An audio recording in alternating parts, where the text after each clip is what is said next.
The old dilapidated farmhouse at Willow Creek had been abandoned for decades. Local legend said it was haunted by the ghost of a young woman who had been murdered there years ago. I, a curious and fearless paranormal investigator, decided to spend the night in the house to test the rumors. As darkness fell, I entered the farmhouse, armed with a flashlight and a recording device. The air was thick with an eerie silence, broken only by the creaking of the old floorboards. I explored the house, my heart pounding in my chest.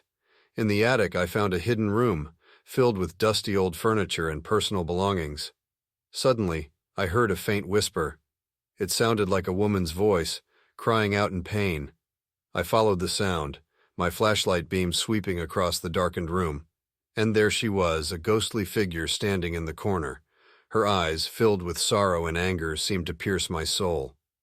I tried to speak to her, to ask her what she wanted, but she only stared at me, her expression filled with a haunting sadness.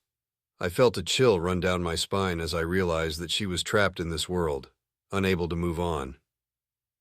As the night wore on, the haunting grew more intense.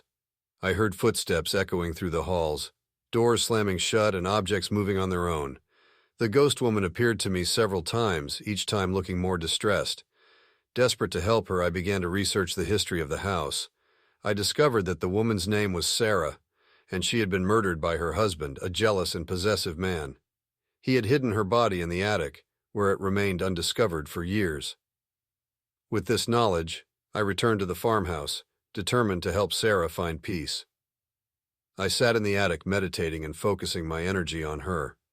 After what felt like hours, I felt a sense of calm wash over me. The haunting had stopped and Sarah was finally at peace. I left the farmhouse, feeling a sense of accomplishment. I had helped a lost soul find its way to the other side. As I drove away, I glanced back at the old house. It looked peaceful, almost serene. I knew that Sarah was watching over it, ensuring that no one else would suffer the same fate.